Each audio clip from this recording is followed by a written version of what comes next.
Hi friends, good morning. எல்லோரும் எப்படி இருக்கீங்க? இன்றைக்கி மான்சி லேட் ஆகிடுச்சிங்க, அதனால தான் மான்சி வீடியோ எடுக்க முடியல. அதனால் ஸ்கூலில் விட்டு வந்துட்டேன்.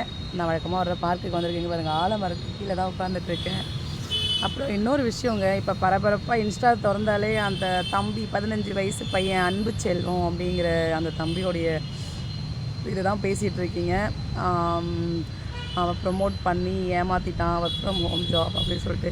ஏங்க, அவன் பண்ணான்னு சொல்லிட்டு நம்மள மாதிரி ஆளுங்க போயிட்டு அவனை போய் நம்பி எல்லாத்தையும் இது பண்ணலாமா? காசுலாம் கொடுக்கலாமா?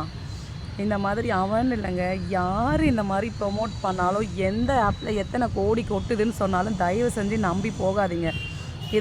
இதெல்லாம் வந்து பாடம் நமக்கு, ஓகேவா?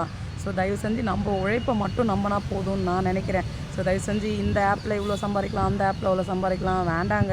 நம்ம காசே நமக்கு கொட்ட மாட்டேங்குது. இதில் எதுங்க மற்றவங்க காசுலாம் நமக்கு? அப்புறம் அதனால் என்ன சொல்ல வரேன்னா, அவங்க என்ன வேணாலும் ப்ரொமோட் பண்ணிட்டு போட்டோம். பட் நம்ம ஏமாறாமல் இருக்க வேண்டியது நம்ம கையில் தான் இருக்குது. ஸோ நீங்கள் பார்த்து சூதானமாக இருங்க ஃப்ரெண்ட்ஸ். பாய்.